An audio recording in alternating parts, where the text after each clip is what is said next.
नमस्कार साथियों, जय हिंद, वंदे मातरम, राम राम। मैं मिस्टर टी आर नायक आप सभी का नायक आईएएस एकेडमी पर तहे दिल से हार्दिक स्वागत करता हूं, हार्दिक अभिनंदन करता हूं। तो प्यारे साथियों, चलिए फटाफट से स्टार्ट करते हैं। आज नेक्स्ट भाग यानी आपका भाग 6 को हम स्टार्ट करने वाले हैं। यानी कल तक हम लोगों ने कहां तक पढ़ लिया था? चैत्र माह के सभी त्योहारों को है जो कि पढ़ लिया था। और आज हम पढ़ेंगे आपके वैशाख माह के त्योहार, जिसमें आपका एक बड़ा त्योहार हम कह सकते हैं, एक शावा जो आता है आपके अक्षय तृतीया का। तो उन सभी के बारे में हम लोग है जो कि बात करने वाले हैं बहुत शानदार तरीके से। तो चलिए स्टार्ट करते हैं।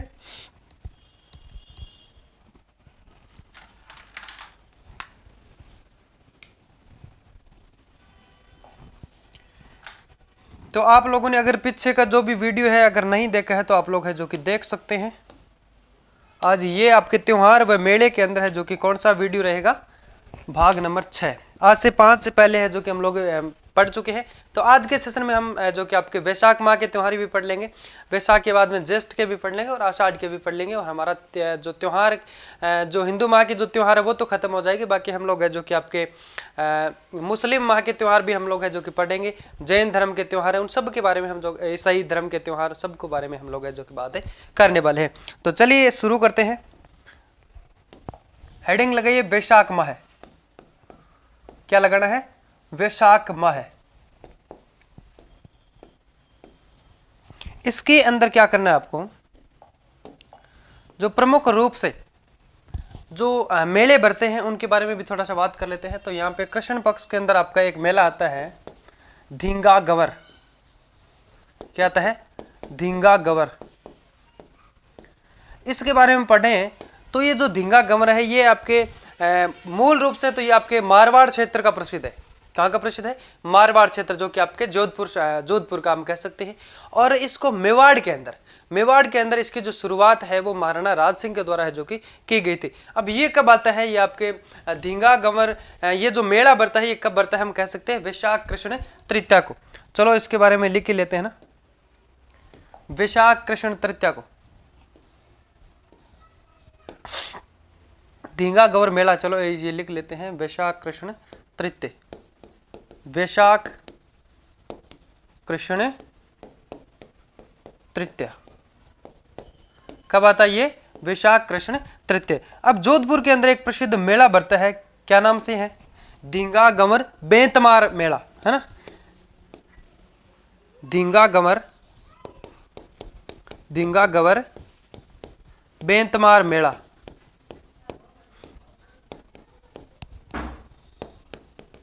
कहां पे बढ़ता है भैया? ये आपके जोधपुर के अंदर, जोधपुर में बढ़ता है। अब इसके बारे में थोड़ी सी और डिटेल से हम बात कर सकते हैं कि ये जो धींगा गंवर जो पर्व है, जो मेला बढ़ता है जोधपुर के अंदर, यानी ये एक लाइन लिख लेना आप, ये प्रमुख रूप से ये है मूल रूप से कहाँ का प्रसिद्ध है? ये मूल रूप से मारवाड़ का प्रसिद्ध है। मारवाड़ में आपका हो गया जोधपुर, है ना। मारवाड़ का प्रसिद्ध है। और मेवाड़ में इसकी जो शुरुआत है वो किसने की थी? यानी मेवाड़ में इसकी शुरुआत की अगर बात करें तो आपके महाराणा राज सिंह के द्वारा है जो कि की गई थी। मेवाड़ में इसकी शुरुआत, मेवाड़ में इसकी शुरुआत, मेवाड़ में इसकी शुरुआत किसके द्वारा की गई? महाराणा राज सिंह के द्वारा। महाराणा राज सिंह के द्वारा की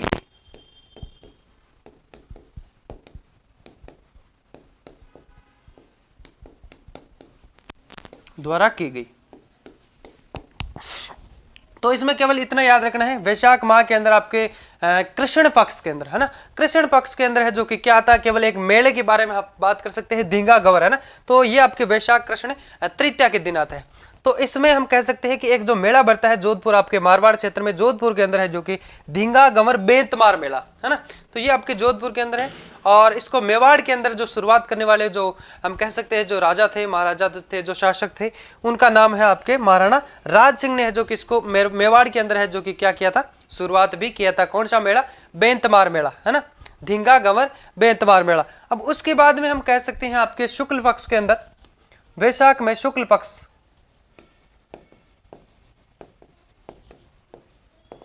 वैशाख में शुक्ल पक्ष के अंदर आते हैं आपके अक्षय तृतीया, आखा तीज जिसे कहते हैं, आखा तीज, जिसे और क्या कहा जाता है, अक्षय तृतीया, अक्षय तृतीया। ये आपके सेकंड ग्रेड 2023 के अंदर है, जो कि जीके का क्वेश्चन आया था, है कि अक्षय तृतीया जो कि हम कह सकते हैं पर्व कब आता है। तो ये जो त्योहार है कब आता है भाई, ये आपके वैशाख शुक्ल तृतीया को आता है। कब आता है, वैशाख शुक्ल तृतीया को। ये कब आता है, वैशाख शुक्ल तृतीया को, वैशाख शुक्ल तृतीया को। एक मैंने आपको बताया था कि जो चार महत्वपूर्ण जो तीज है तृतीया ना, तो महत्वपूर्ण जो चार तीज है आपके राजस्थान के अंदर, जो चार बताई थी, कौन कौन सी आपको पता है क्या, है? तो पहली तो हो गई आपके श्रावणी तीज, जिसे छोटी तीज कहते हैं, है ना, वो आपके श्रावण माह के शुक्ल पक्ष की तृतीया को आती है। और दूसरी की हम लोगों ने बात की थी, जो कि आपके 2 भाद्रपद के अंदर आती है, एक तो भाद्रपद कृष्ण तृतीया, एक भाद्रपद शुक्ल तृतीया। कृष्ण तृतीया के अंदर कजली तीज आती है, जिसे बड़ी तीज कहते हैं। और आपके भाद्र महीने के हम कह सकते हैं शुक्ल पक्ष के अंदर जो आती है उसे कहा जाता है हरतालिका तीज, है ना। और उसके बाद में चौथी आपकी हो गई आखा तीज, जिसमें अक्षय तृतीया कहा जाता है, आपके वैशाख शुक्ल तृतीया को आती है। अब हम कह सकते हैं तो इसके अंदर जो राजस्थान के अंदर अबूझ शावे है, जो कि इसके अंदर है, जो कि किए जाते हैं, हम कह सकते हैं। यानी ये जो पर्व है इसकी शुरुआत कब होती है, अक्षय तृतीया, ये जो पर्व है इसकी शुरुआत आपके हाली अमावस कह सकते हैं, या फिर वैशाख अमावस्या के दिन से है, जो कि क्या हो जाती है, इसको प्रारंभ माना जाता है। चलो नया पेज ले लेते हैं ना, अच्छे से लिखो, हेडिंग लगाओ अक्षय तृतीया, आखा तीज, आखा तीज या अक्षय तृतीया, अक्षय तृतीया। अब 2023 सेकंड ग्रेड में पूछा गया है, तो आगे भी आप लोग है जो कि यहाँ से प्रश्न बन सकते हैं। तो इस प्रकार से कहाँ से प्रश्न बनेंगे उनके बारे में हम लोग है जो कि थोड़ी बात करने वाले हैं। तो चलिए लिखिए, ये कब आती है आपके, वैशाख शुक्ल, वैशाख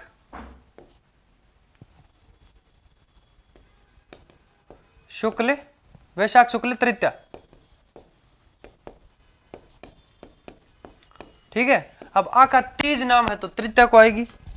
ये जो पर्व है, ये पर्व है हाली अमावस्या, कब आती है, हाली अमावस्या हम कह सकते हैं आपके कब आती है, वैशाख अमावस्या, वैशाख अमावस्या क्या है, इससे इसका प्रारंभ माना जाता है, वैशाख अमावस्या से प्रारंभ होता है।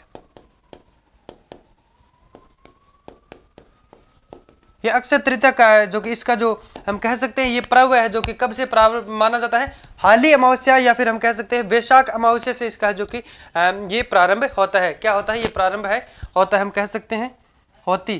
तीज है तो भाई होती कह सकते हैं, बाकी ये पर्व है जो कि क्या है, पर्व है तो ये होता है, तो ये हम कह सकते हैं। और इसके बारे में हम बात करें तो इस दिन जो किसान वर्ग के लोग होते हैं, इस दिन किसान क्या करते हैं, हल, अपने हल की पूजा करते हैं और 7 प्रकार के अन्न की पूजा करते हैं। इस दिन लिखते रहना साथ साथ, इस दिन किसान हल व 7 प्रकार के भोजन 7 प्रकार के अन्न, अनाज कह दो, 7 प्रकार के अनाज, 7 प्रकार के अनाज की पूजा करते हैं, की पूजा करते हैं। तो मतलब 7 प्रकार के अनाज की जो पूजा करते हैं, कौन करते हैं, किसान। तो अब हम कह सकते हैं कि हल व 7 प्रकार के अनाज की जो पूजा करते हैं, कब करते हैं किसान, तो आपके आखा तीज के दिन है जो कि करते हैं। फिर हम कह सकते हैं जो हम लोगों ने बात की थी कि इस दिन है जो कि आपके क्या अबुझ शावा माना जाता है, यानी हम कह सकते हैं कि हम जब ब्राह्मण वगैरह को क्या करते हैं, मुहूर्त दिखाते हैं कि भाई इन्हें हमारे बच्चे की शादी करनी है तो कब का सावा रखे, ये वगैरह ये सब है जो कि क्या चलता रहता है। तो उसके अंदर ये एकमात्र ऐसा जो पर्व है कह सकते हैं, एक ऐसा दिन माना जाता है।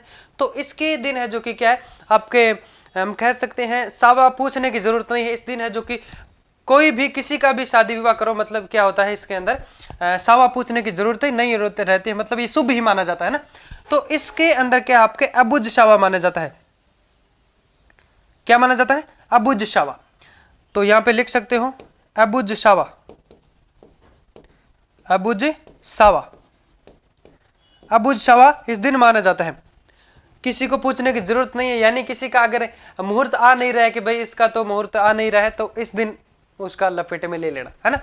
तो यहाँ पे अबुज शावा होने के कारण, अबुज शावा होने के कारण क्या होता है, राजस्थान के अंदर, कहाँ पे भाई, राजस्थान सबसे आगे है, राजस्थान के अंदर, राजस्थान में, चलो इसे लिखो, राजस्थान में सर्वाधिक, सबसे अधिक मात्रा में, सर्वाधिक बाल विवाह होते हैं, सर्वाधिक बाल विवाह होते हैं। इस दिन क्या है, राजस्थान में सर्वाधिक बाल विवाह होते हैं। कब, आखा तीज, क्यों, क्योंकि इस दिन अबुज शावा माना जाता है ना। तो अबुज शावा होने के कारण इस दिन में है जो कि राजस्थान के अंदर सर्वाधिक मात्रा में है जो कि क्या होता है, बाल विवाह है जो कि होते हैं। और यहाँ पे आप लिख सकते हैं इस दिन है जो कि परशुराम जयंती भी मनाई जाती है, परशुराम जयंती मनाई जाती है। इस दिन परशुराम, परशुराम जयंती मनाई जाती है।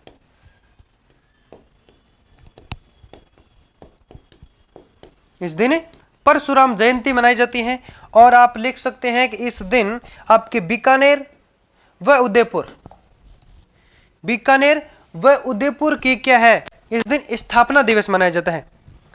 चलो उधर लिख लो ना, इस दिन बीकानेर व आपके उदयपुर का स्थापना दिवस मनाया जाता है। इस दिन बीकानेर व उदयपुर, वह उदयपुर शहरों का, हम कह सकते हैं उदयपुर का स्थापना दिवस मनाया जाता है, स्थापना दिवस मनाया जाता है। किस दिन मनाया जाता है, वैशाख तृतीया के दिन। अब आप ये भी लिख सकते हैं कि बीकानेर की स्थापना किसने की,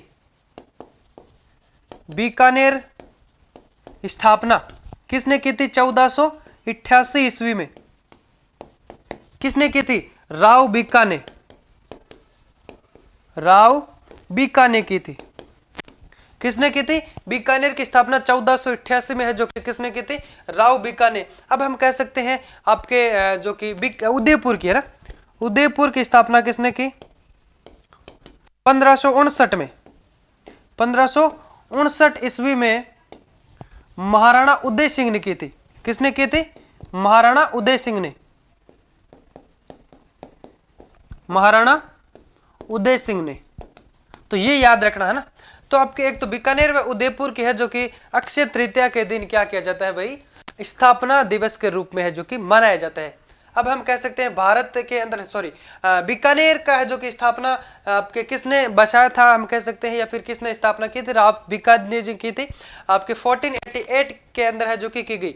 उदयपुर की बात करें तो 1559 के अंदर है जो कि किसके द्वारा, महाराणा उदय सिंह के है जो कि द्वारा की गई थी। तो इनका है जो कि स्थापना दिवस मनाया जाता है अक्षय तृतीया यानी वैशाख शुक्ल तृतीया के दिन मनाया जाता है। फिर हम पढ़ेंगे आपके है जो कि नरसिंह, एक इसके बाद में, यानी आपके शुक्ल पक्ष के अंदर तृतीया के बाद में क्या आ जाता है,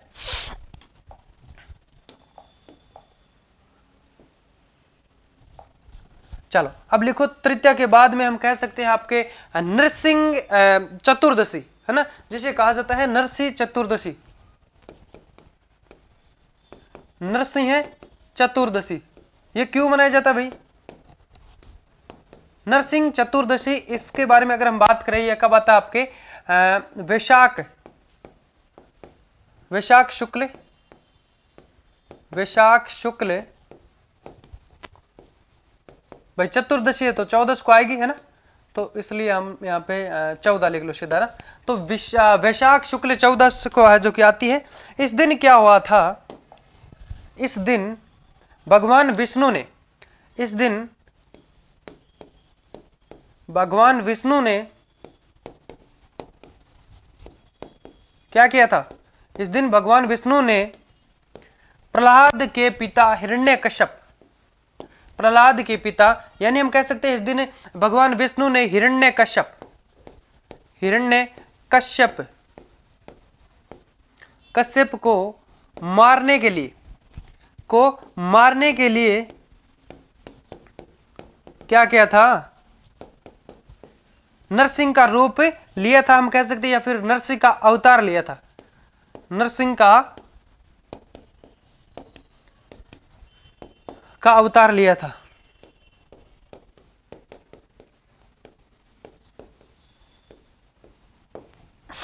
किसने लिया था? यानी हम कह सकते हैं नरसिंह चतुर्दशी, जो कि आपके यानी वैशाख शुक्ल तृतीया के बाद में हम कह सकते हैं ये मोटा मोटी जो त्योहार के रूप में इसे मनाया जाता है। नरसिंह चतुर्दशी इस दिन क्या है? भगवान विष्णु ने क्या किया था कि जो हिरण्यकश्यप को मारने के लिए नरसिंह का अवतार है जो कि लिया था। क्यों लिया था भाई? क्योंकि ये भगवान विष्णु के जो भक्त थे जिनका नाम था प्रहलाद भक्त, अब वो विष्णु की सेवा करता था, विष्णु की भक्ति करता था, और उससे ये था निराश, उससे ये निराश था जो ये आपके प्रहलाद भक्त का पिता था कि भाई ये विष्णु की पूजा क्यों कर रहा है। इसलिए इसने अपनी बहन होलिका को क्या करते हैं, उनकी गोद में बिठा के उनको अग्नि में प्रविष्ट कर देते हैं कि भाई होलिका जलेगी नहीं और ये क्या है, प्रहलाद जल जाएगा। लेकिन हुआ कुछ अलग, होलिका जल गई और प्रहलाद को है जो कि विष्णु भगवान ने है जो कि बचा लिया। तो हम कह सकते हैं फिर ये आप बदला लेना, या फिर हम कह सकते हैं कि ये एक बच्चे के साथ ऐसा किया, तो भगवान विष्णु ने है जो कि नरसिंह का अवतार लिया हिरण्यकश्यप को मारने के लिए। तो वो आपके फाल्गुन पूर्णिमा को हम कह सकते हैं होली क्या कर जाती है, जल जाती है, और आपके फाल्गुन के बाद चैत्र कृष्ण एकम को है जो कि इलोजी के साथ में उनका विवाह होना था, लेकिन वो फिर क्या हो जाता है, कैंसिल। तो फिर होना ही है भाई, होलिका जब खत्म हो जाती है तो वो पत्नी बना के किसको ले जाएगी, है ना। तो फिर हम बात करेंगे आपके है जो कि यानी इसके बाद पूर्णिमा आ जाती है ना। 14 के बाद क्या आती है भाई? वैशाख पूर्णिमा, जिसे क्या कहा जाता है? बुद्ध पूर्णिमा। बुद्ध पूर्णिमा, बुद्ध पूर्णिमा कब आते हैं? वैशाख पूर्णिमा, वैशाख पूर्णिमा। इस दिन क्या होता है भाई? वैशाख पूर्णिमा को बुद्ध पूर्णिमा क्यों कहा जाता है? चलो बताइए कि वैशाख पूर्णिमा को बुद्ध पूर्णिमा क्यों कहा जाता है? क्योंकि इस दिन भगवान बुद्ध का जन्म व ज्ञान की प्राप्ति व निर्वाण इस यानी वैशाख पूर्णिमा को हुआ, इसलिए इसे है जो कि बुद्ध पूर्णिमा के रूप में जाना जाता है। चलो लिखना, भगवान बुद्ध का जन्म, भगवान बुद्ध का जन्म व उन्हें ज्ञान की प्राप्ति, वह उन्हें ज्ञान की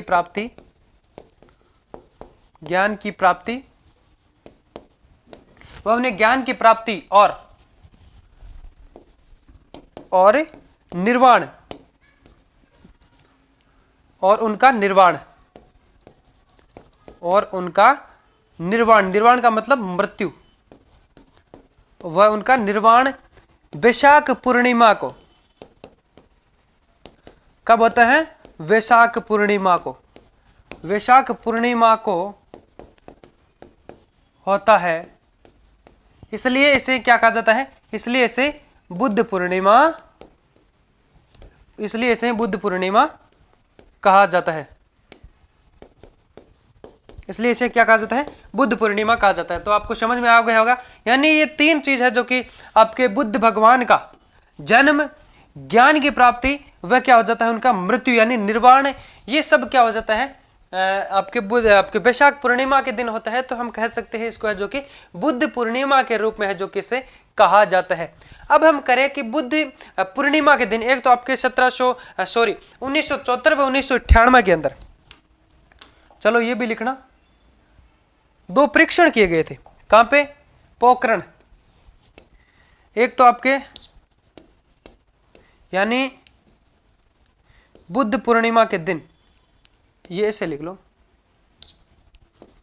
बुद्ध पूर्णिमा के दिन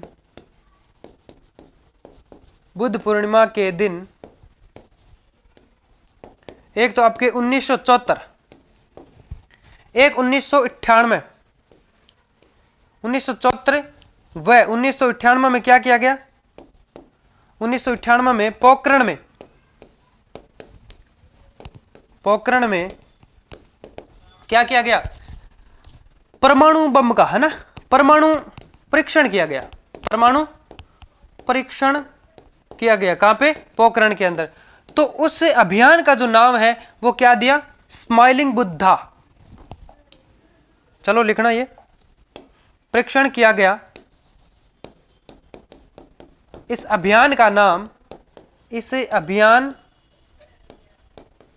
का नाम क्या दिया? स्माइलिंग बुद्धा, या फिर हम कह सकते हैं बुद्धा मुस्कुराया। स्माइलिंग बुद्धा, या हम कह सकते हैं बुद्धा मुस्कुराए।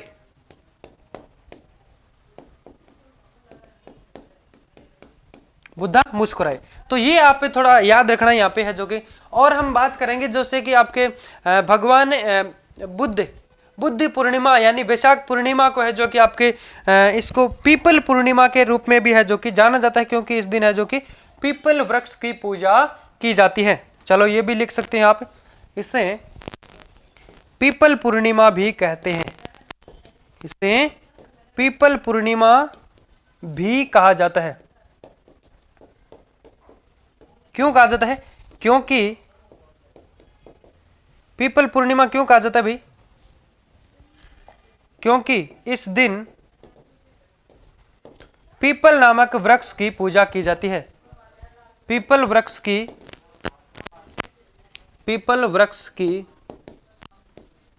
पूजा क्या की जाती है? पूजा करते हैं, पूजा की जाती है। तो बस इसके अंदर आपको इतना याद रखना है, यानी बुद्ध पूर्णिमा, वैशाख पूर्णिमा को क्या कहा जाता है? बुद्ध पूर्णिमा। क्यों कहा जाता है? क्योंकि इसी दिन है जो कि आपके बुद्ध भगवान का जन्म होता है, इसी दिन है जो कि उनको ज्ञान की प्राप्ति होती है, और इसी दिन क्या हो जाता है कि उनका निर्वाण होता है। किस दिन? वैशाख पूर्णिमा के दिन। इसलिए इसको है जो कि बुद्ध पूर्णिमा के रूप में भी इसको है जो कि जाना जाता है। और इस दिन क्या होता है कि आपके पोखरण के अंदर, बुद्ध पूर्णिमा के दिन पोखरण के अंदर एक तो आपके 1974 और एक 1998 यानी आपके 1974 व 1998 के दिन है जो कि दो हम कह सकते हैं दो परीक्षण किए गए, परमाणु परीक्षण। कहाँ पे? पोखरण, जैसलमेर के अंदर। तो इस अभियान का नाम भी है जो कि बुद्ध पूर्णिमा के दिन होने के कारण इसको नाम दिया स्माइलिंग बुद्धा, या फिर हम कह सकते हैं बुद्धा मुस्कुराया, ये नाम इसका दिया गया। इस दिन है जो कि आपके पीपल पूर्णिमा के रूप में भी इसे जाना जाता है, वैशाख पूर्णिमा को, क्योंकि इस दिन आपके पीपल वृक्ष की है जो कि पूजा की जाती है। अब यहाँ पे हम कह सकते हैं बुद्ध पूर्णिमा के दिन जो प्रमुख रूप से जो मेले बढ़ते हैं वो हम पढ़ लेते हैं। एक तो आपके हो जाएगा गौतमेश्वर मेला, आपके है जो कि अरनोद, गौतमेश्वर मेला। चलो ये लिखो पहले, बुद्ध पूर्णिमा, बुद्ध पूर्णिमा, वैशाख पूर्णिमा। इस दिन जो प्रमुख मेले है वो लिखो ना। एक नंबर लिखो गौतमेश्वर मेला, गौतमेश्वर मेला यानी बुद्ध पूर्णिमा के दिन जो कम से कम 5-6 मेले की हम बात करेंगे। एक तो आपके हो जाएगा गौतमेश्वर मेला जो कि आपके कहाँ पे है? अरनोद, प्रतापगढ़। चलो लिखते रहना, ये कहाँ पे है? अरनोद। कहाँ पे है? प्रतापगढ़, अरनोद, प्रतापगढ़। गौतमेश्वर कौन थे भाई? इनका वास्तविक नाम, इनका वास्तविक नाम, इनका वास्तविक नाम क्या था?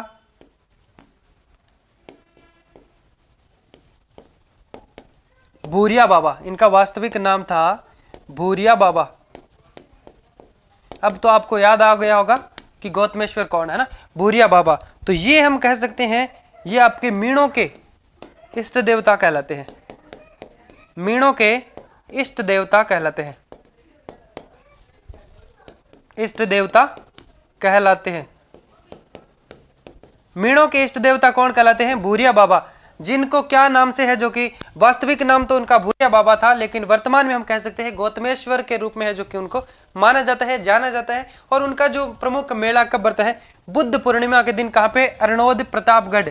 कब बढ़ता है? पूर्णिमा। कौन सी पूर्णिमा? वैशाख पूर्णिमा के दिन। फिर हम कह सकते हैं आपके बाण गंगा मेला, ये कहां पे बढ़ता है? बैराठ, जयपुर। बैराठ सभ्यता आपने है जो कि पढ़ा था पहले, उसके अंदर हम कह सकते हैं बाण गंगा मेला हो गया। फिर तीर्थों की नानी देवयानी, वो भी बुद्ध पूर्णिमा के दिन बढ़ता है। 2 नंबर लिखो आप, बैराठ मेला, है ना। तो इसमें हम कह सकते हैं जैसे कि आपका तीर्थों की नानी, इन सब के बारे में भी हम लोग बात करेंगे। तो बाणगंगा जो मेला वो आपके कहां बढ़ता है? बैराठ, जयपुर के अंदर। लिखो बाणगंगा मेला।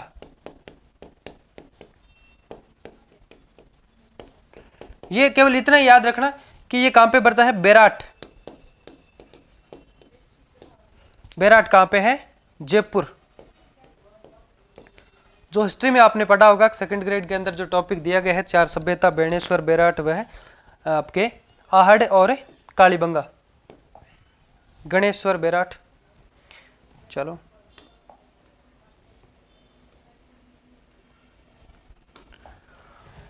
तीन नंबर लिखो आप, तीर्थों की नानी, या फिर तीर्थ हम कह सकते हैं देवयानी, है ना।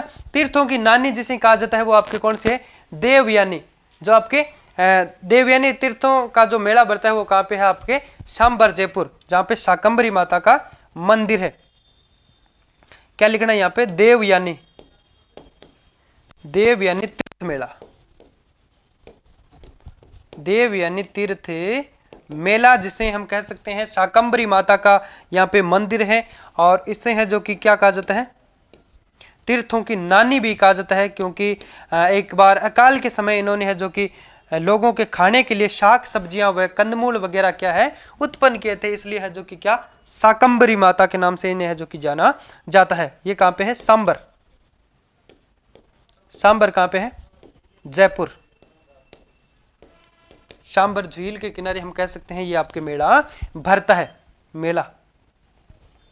फिर हम कहेंगे आपके 4 नंबर, यानी तीर्थों की नानी, ये मैं आपको लिखवा दूंगा कि तीर्थों की नानी किसे कहा जाता है? तीर्थों का मामा राजा पुष्कर अजमेर है। तीर्थों की नानी जो कि जिसे देवयानी हम कह सकते हैं सांबर, जयपुर है। और तीर्थों का भांजा मचकुंड कौन सा? आपके धौलपुर, है ना, मचकुंड, धौलपुर। तो ये आपको मैं लिखवा दूंगा चारों, एक बार आप लोग है जो कि इसके जो 5-6 मेले हैं आपके बुद्ध पूर्णिमा के दिन जो वर्त है उनको एक बार है जो कि आपको लिखते रहना। एक आपके है जो कि गोमती सागर पशु मेला है, झालावाड़, झालरापाटन ना, गोमती सागर पशु मेला, ये लिख लो आप 4 नंबर पे, गोमती सागर पशु मेला। कहां पे है? कहां पे बढ़ता है? झालरापाटन,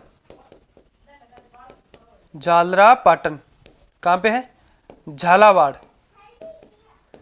झालरापाटन कहां पे है? झालावाड़ के अंदर। तो ये आपका हो गया कौन सा?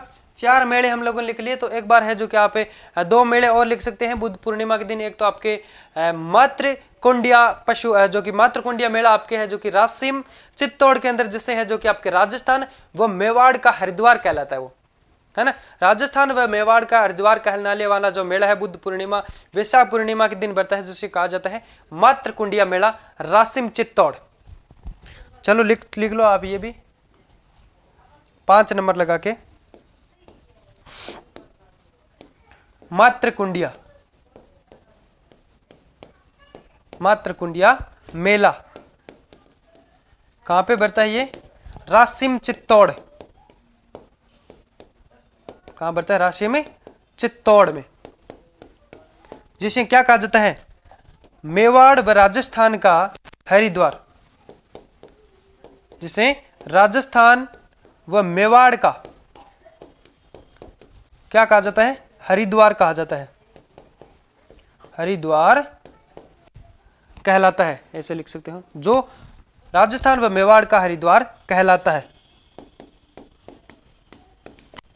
तो ये आप थोड़ा सा अलग से इसको है जो कि हाईलाइट करना कि भाई मातृकुंडिया मेला जो रासिम चित्तौड़ के अंदर है, जो आपके राजस्थान व मेवाड़ का हरिद्वार है जो कि कहलाता है। फिर एक आप और लिख लो मारकंडेश्वर मेला, जो कि आपके अंजारी गांव सिरोही के अंदर है। कहाँ पे है? मारकंडेश्वर महादेव मेला, ये हो गया। और 6 नंबर पे लगाओ मारकंडेश्वर महादेव मेला। मारकंडेश्वर महादेव मेला कहां पे पड़ता है भाई? अंजारी गांव सिरोही, अंजारी ग्राम, अंजारी गांव कहां पे? ये सिरोही के अंदर। आवाज आप सभी तक अच्छे से आ रही है कि एक बार मैं थोड़ा सा चेक कर लेता हूं, ताकि आवाज आना बहुत ही जरूरी होता है, क्योंकि आवाज अगर नहीं आएगी तो फिर सही नहीं रहेगा ना।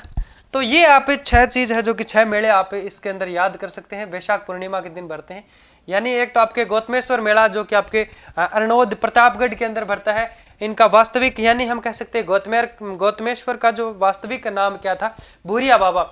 ये आपके भूरिया बाबा मीणों के इष्ट देवता कहलाते हैं। ये भी लिख सकते हैं कि भूरिया बाबा, नहीं सॉरी, मीणा लोग है जो कि भूरिया बाबा की क्या करते हैं? झूठी कसम नहीं खाते हैं। मीणा लोग, मीणा क्या करते हैं? मीणा इसकी झूठी कसम नहीं खाते हैं भूरिया बाबा के ना, तो इनकी झूठी कसम नहीं खाते। ठीक है, तो ये आपको ये तो याद रखने की जरूरत नहीं, आपको याद रह जाएगा। बाणगंगा मेला बैराट जयपुर के अंदर है। देवयानी तीर्थों की जो नानी जिसे कहते हैं सांबर जयपुर के अंदर है। फिर हम कह सकते हैं गोमती सागर पशु मेला कहाँ पे है? झालरा पाटन झालावाड़। और मातृकुंडिया मेला जो आपके राजस्थान व मेवाड़ का हरिद्वार कहलाता है, ये आपके राशिम चित्तौड़ के अंदर है। फिर हमारा रह गया महादेव मेला, कौन सा? मारकंडेश्वर महादेव मेला अंजारी गांव सिरोही के अंदर है। चलो अब आप ये लिख लो कि तीर्थों की नानी, तीर्थों का राजा और मामा, राजा या मामा किसे कहा जाता है भाई? ये लिख लेना आप। तीर्थों का राजा या फिर मामा पुष्कर।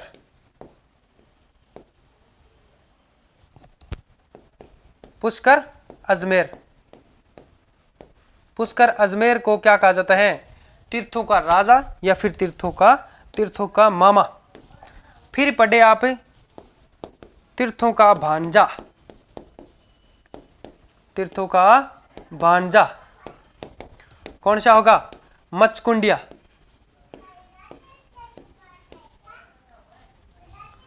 मचकुंड कह सकते हैं।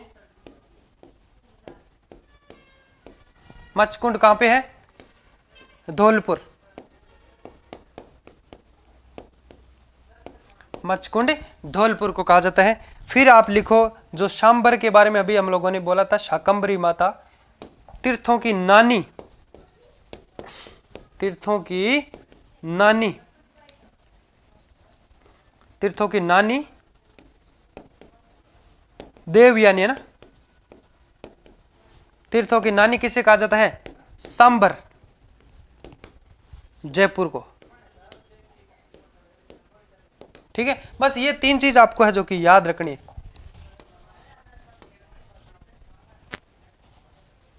ये आप लिख लेना। क्या था? तीर्थों का राजा या फिर मामा पुष्कर अजमेर को कहा जाता है। और उसके बाद में हम कहेंगे तीर्थों का भांजा मचकुंड धौलपुर को कहा जाता है। और उसके बाद में हम कह सकते हैं आपके तीर्थों की नानी देव यानी शांबर जयपुर को है जो कि कहा जाता है। यहाँ पे आपके शाकंभरी माता का है जो कि क्या है? मंदिर बना हुआ है। तो मैं क्या बताऊं कि आपको वैशाख पूर्णिमा के बाद में क्या हो जाता है? आपका वैशाख के जो महीना वो तो खत्म हो जाता है। फिर हम पढ़ेंगे आपके ज्येष्ठ माह के त्यौहार। तो इसके अंदर काफ़ी त्यौहार नहीं है। फिर हम आषाढ़ के भी आज पढ़ लेंगे। फिर हम यानी हमारे हिंदू माह के जो भी त्यौहार है वो आज इस सेशन में ख़त्म करने वाले हैं। तो फिर हम कह सकते हैं आपके ज्येष्ठ माह लगाओ, आप हेडिंग लगाओ ज्येष्ठ माह है, ज्येष्ठ माह हेडिंग लगाओ। और उसके बाद में हम पढ़ते हैं यहाँ पे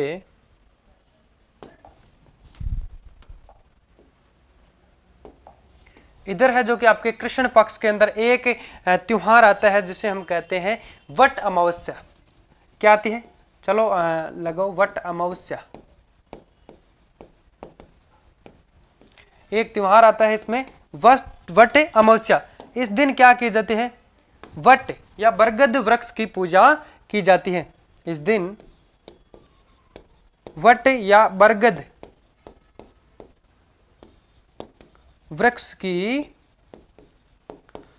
पूजा की जाती है। वट या बरगद वृक्ष की पूजा की जाती है। ठीक है। और महिलाएं क्या करती है इस दिन? महिलाएं किसका व्रत करती है इस दिन? महिलाएं वट सावित्री का व्रत करती है। इस दिन महिलाएं क्या करती हैं? वट सावित्री का क्या करती हैं? व्रत करती है। कब? वट अमावस्या के दिन, है ना। तो इसके अंदर आपको बस केवल ये याद रखना है। बाकी हम कह सकते हैं वट अमावस्या के दिन जो मेले बढ़ते हैं दो, एक तो आपके सीता बाड़ी का मेला हो गया, एक आपके सीता माता का मेला। इन दोनों के बारे में हम थोड़ा सा पढ़ लेते हैं। सीता बाड़ी का मेला जो कि आपके कहाँ बढ़ता है? 12 के अंदर बढ़ता है, जिसे है जो कि आपके शहरियों का कुंभ भी कहा जाता है। चलो ये भी लिख लो आप एक बार थोड़ा। प्रमुख मेले यानी आपके वट अमावस्या के दिन जो मेले बढ़ते हैं उनके बारे में अगर पढ़ें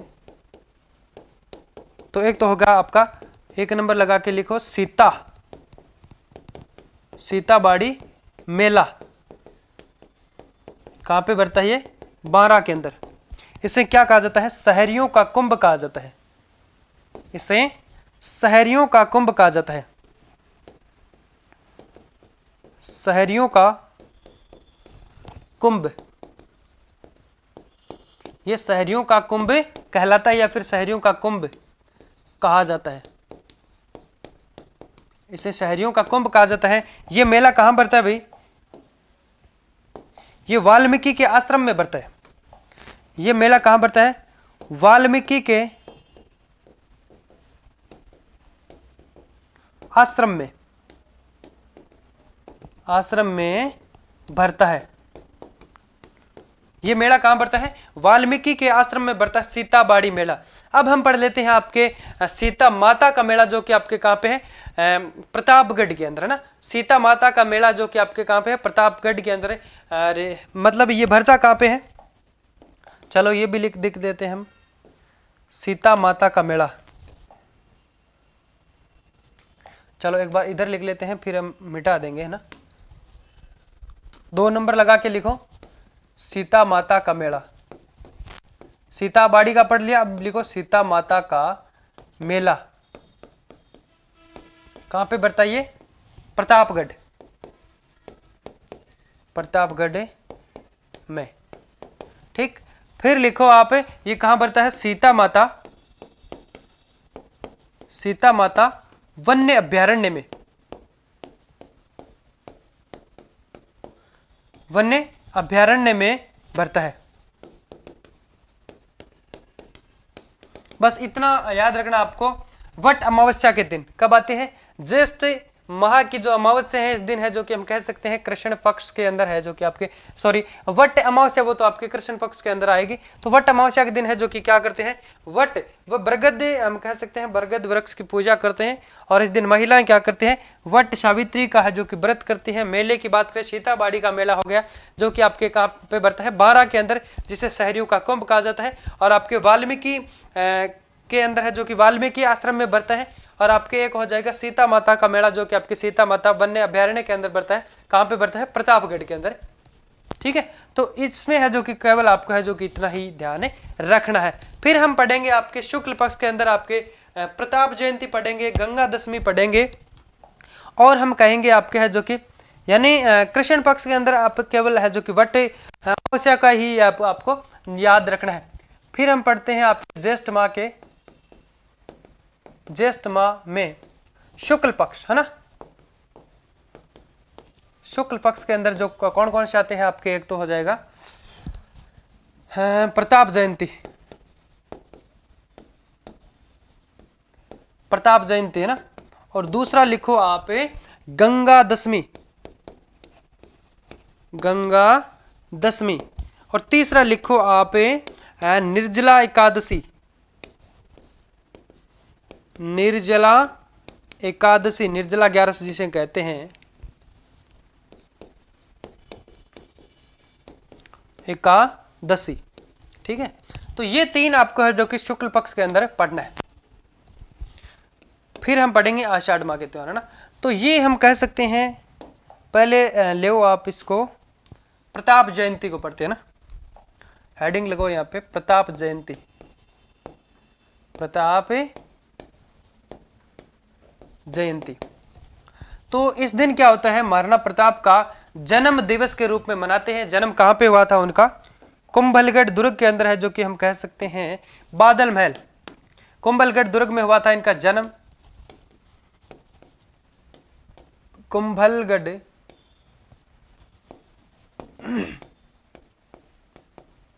कुंभलगढ़ दुर्ग, है ना। तो यहाँ पे आप ये लिखने की जरूरत नहीं है, ये लाइन लिखो जो मैं अभी लिखा रहा हूं। कुंभलगढ़ स्थित है,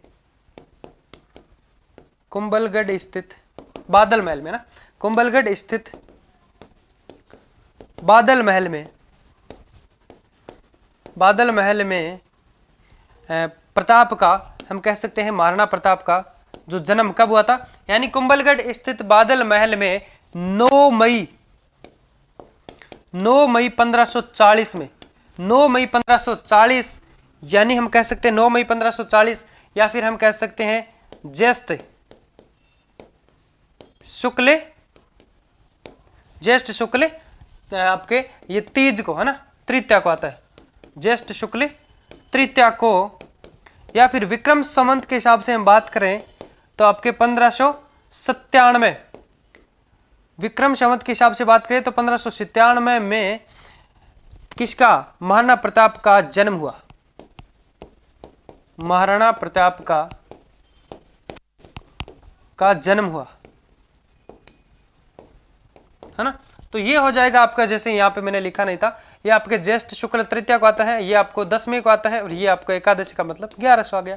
तो प्रताप जयंती यानी इसका जन्म है जो कि कुंभलगढ़ दुर्ग के अंदर होता है, कुंभलगढ़ में आपके जो बादल महल है उसके अंदर होता है। कब होता है, 9 मई 1540, विक्रम संवत के हिसाब से बात करें तो आपके 1597 हो गया, यानी 1540। ये तो आपको थोड़ा किसी हिसाब से अगर पूछ लिया जाए कि आपके प्रताप का जन्म कब हुआ, तो 1540 अगर आ जाए तो आपको पता है कि ये ईस्वी सन है। और अगर पूछ लिया जाए, आपको पता है कि एक चीज अगर आपको पता है और दूसरी चीज को अगर पता नहीं है तो आप निकाल सकते हैं।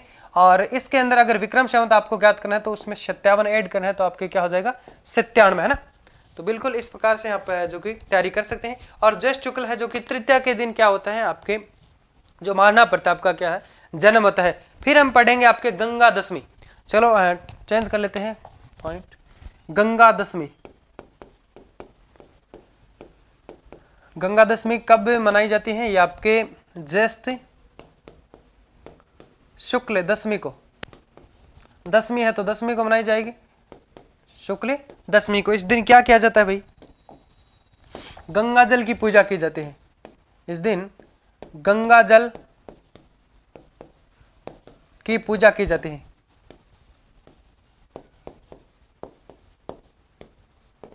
इस दिन गंगा जल की पूजा की जाती है। और भी हम यहाँ पे बात कर सकते हैं, इस दिन आपके जो कि गंगा जल की पूजा भी करते हैं। और क्या किया जाता है, जो गंगा दशहरा मेला वो आपके कहाँ पे बढ़ता है, भरतपुर का है जो कि प्रसिद्ध है, या फिर हम कह सकते हैं भरतपुर में बढ़ता है गंगा दशहरा मेला।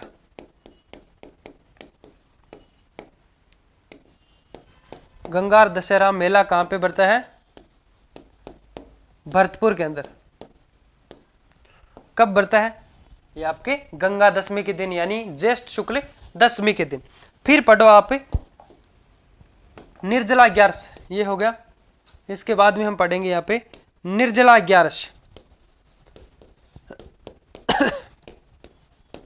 निर्जला एकादशी हम कह सकते हैं, जैसे निर्जला 11 कब आती है, ज्येष्ठ शुक्ल 11 को, है ना, ज्येष्ठ शुक्ल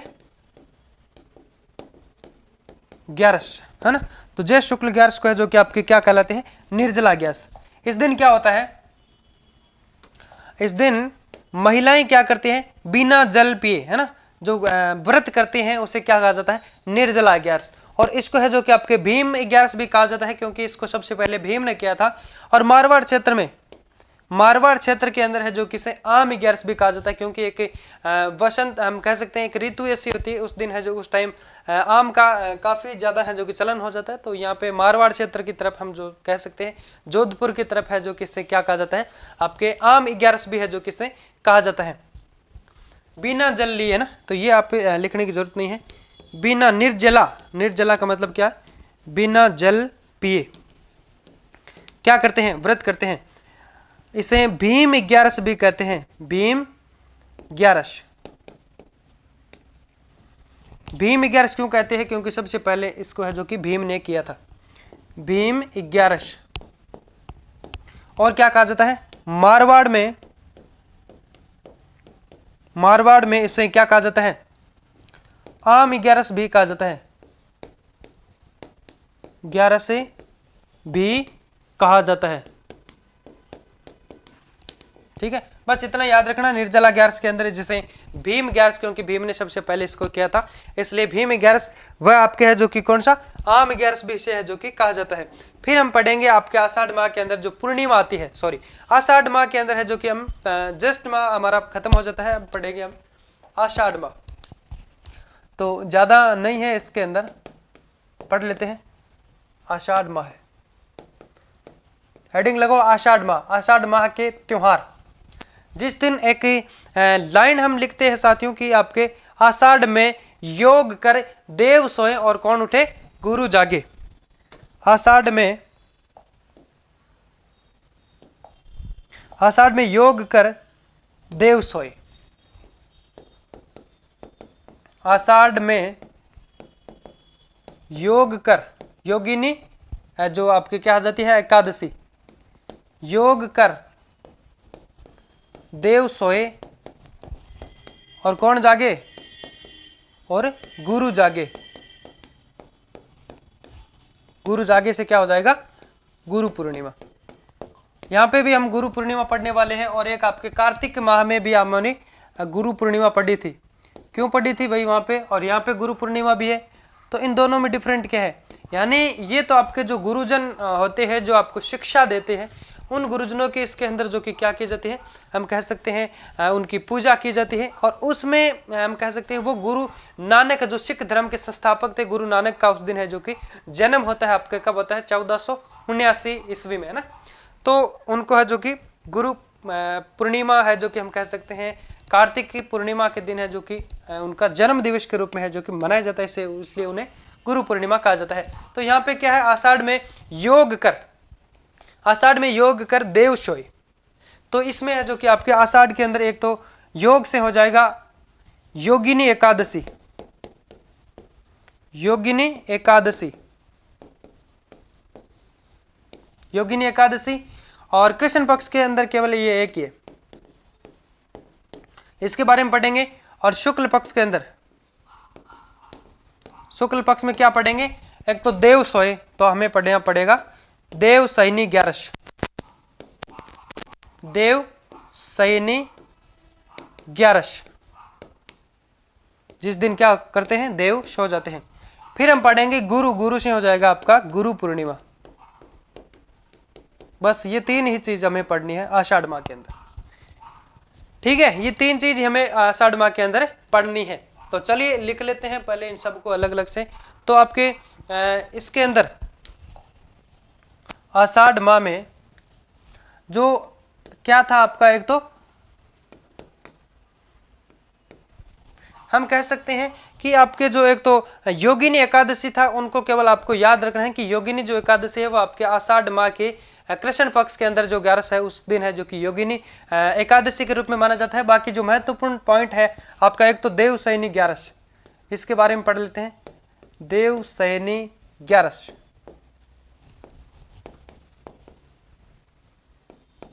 देव सैनी 11 ये कब आती है, ये आपके आषाढ़ में आती है। आषाढ़ जो हम लोगों ने सब त्योहार शुरू किए थे, तो उस दिन भी हम लोगों ने पढ़ा था, क्योंकि आषाढ़ को हम लोगों ने आषाढ़ के बारे में चर्चा करके ही क्या है, श्रावण से शुरू किया था। यह आपके आषाढ़ शुक्ल 11। ठीक है, तो देव सैनी 11 इस दिन क्या करते हैं? देवता इस दिन सभी देवता क्या करते हैं? सो जाते हैं। कितने दिनों के लिए? 4 महीने के लिए। इस दिन देवता 4 महीने के लिए सो जाते हैं, या फिर यूं कह लीजिए कि पाताल लोक चले जाते हैं। देवता इस दिन देवता 4 महीने के लिए सो जाते हैं, और इस दिन से क्या हो जाता है? चौमासा प्रारंभ हो जाता है।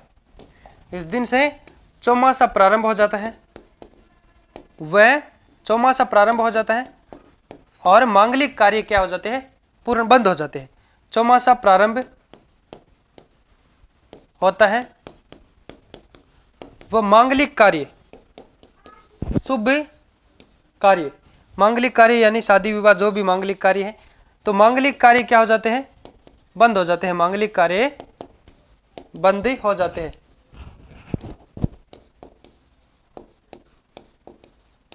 मांगलिक कार्य क्या हो जाते हैं? बंद। कब? देव सैनी 11, जो आपके आषाढ़ शुक्ल 11 को आती है, और देव वापस कब उठते हैं? कार्तिक शुक्ल एकादशी को, यानी 4 महीने उनको पूरे हो जाते हैं। और भाद्रपद शुक्ल एकादशी के दिन है, जो कि आपके क्या होता है? झल झूलनी 11 जिसे मनाते हैं, देव झूलनी 11 भी जिसे कहते हैं। उस दिन भगवान 2 महीने सोए हो जाते हैं, तो उस दिन उठ करके क्या होता है? एक दिन हम कह सकते हैं, उस दिन वो बरसात का लास्ट दिन होता है, उस दिन जम करके बारिश होती है, तो आपके देवता उस दिन नहा करके वापस सो जाते हैं, और झूला भी झूल करके वापस से सो जाते हैं। लेकिन कहने का मतलब देव सैनी जो 11 आपके आषाढ़ शुक्ल एकादशी को देव सो जाते हैं, और कार्तिक शुक्ल एकादशी को देव उठते हैं, तो उनको क्या कितने महीने हो जाते हैं? 4 महीने। और चौमासा जिसे कहा जाता है, इसके अंदर जो मुख्य महीने हैं, इसके अंदर मुख्य महीने जो हम लोगों ने पहले पढ़ा था, जब से शुरू किया था, त्योहार शुरू किया था, उस दिन है जो कि पढ़ा था। क्योंकि हम कह सकते हैं आपके महीने वैसे तो 4 महीने कहते हैं, लेकिन आपके आषाढ़, श्रावण, भाद्रपद, आश्विन, कार्तिक, ऐसे तो महीने 5 हो रहे हैं, लेकिन आपके आषाढ़ के अंदर है जो कि शुक्ल 11 से, तो इसके अंदर जो 4 ही दिन एक्स्ट्रा बचे ना, तो इसको है जो कि मुख्य इसके माह है आपके श्रावण, भाद्रपद को हम भाद्र कह सकते हैं, श्रावण, भाद्र, आश्विन और कार्तिक, बस 4 महीने है ना, आश्विन और कार्तिक। कार्तिक की शुक्ल एकादशी को है जो कि देव उठ जाते हैं, जिसे देव उठनी 11 कहते हैं। बहुत बड़ा अच्छा सावा मनाया जाता है। सावा मतलब मांगलिक कार्य उस दिन क्या हो जाता है? चौमासा समाप्त हो जाता है, और उस दिन मांगलिक कार्य है जो कि शुरू हो जाते हैं। और देव सैनी 11 के दिन है जो कि आपके चौमासा क्या करता है? चौमासा प्रारंभ होते हैं, और आपके मांगलिक कार्य है जो कि बंद हो जाते हैं। तो यहाँ पे हम लोगों ने ये पढ़ लिया। अब हम पढ़ेंगे आपके गुरु पूर्णिमा। तो ये भी आप लिख लो कि कब से कब तक होता है चौमासा। देव जो कि हम कह सकते हैं चौमासा आपके कब से कब तक माना जाता है, तो ये आप लिख सकते हैं चौमासा आषाढ़ शुक्ल 11 से, आषाढ़ शुक्ल 11 से कार्तिक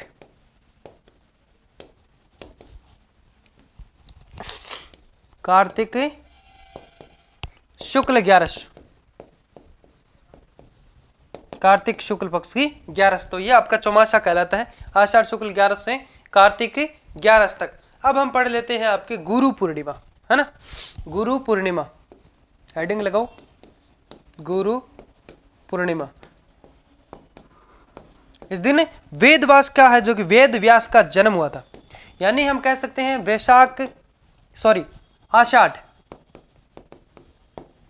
आषाढ़ पूर्णिमा। इस दिन क्या होता है? वेद व्यास का है जो कि जन्म हुआ था। इस दिन वेद व्यास का जन्म हुआ था, इसलिए इसे व्यास पूर्णिमा भी कहते हैं। चलो ये लिखो आप, इसे व्यास पूर्णिमा भी कहते हैं। क्यों कहते हैं? इस दिन